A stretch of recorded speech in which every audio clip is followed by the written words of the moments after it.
Dr. Zakir, could you tell us the prerequisites for itikaf? And is indeed one of the prerequisites fasting? As far as the prerequisites for doing itikaf is concerned, but naturally the person should be a Muslim, he should be sane, he should have reached puberty, and he should not be in the state of janaba, ceremonial impurity.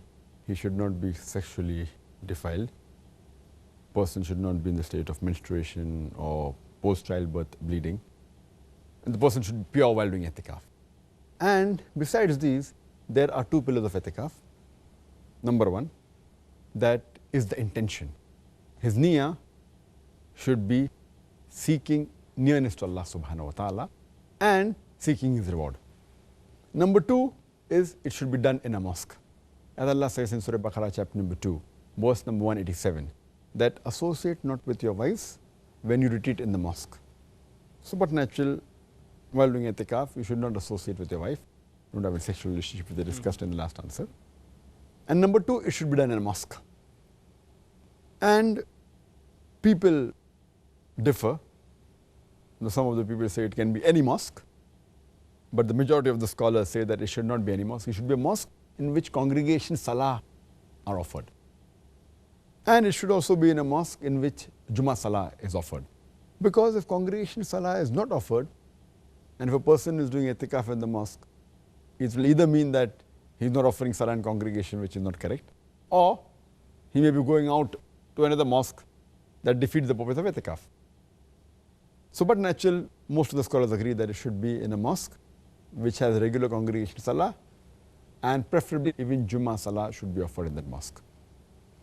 And there is a prerequisite, as is mentioned by Hazrat Aisha, may Allah be pleased with her, radiallahu anha, in Sunan Abu Dawud, volume number 2 in the book of fasting, hadith number 2467, that it's sunnah for a mu'takif, a person who does itikaf, that he should not visit a patient, or attend a funeral, or embrace his wife, or associate his wife, and should not leave the mosque except if there is a basic necessity or basic need.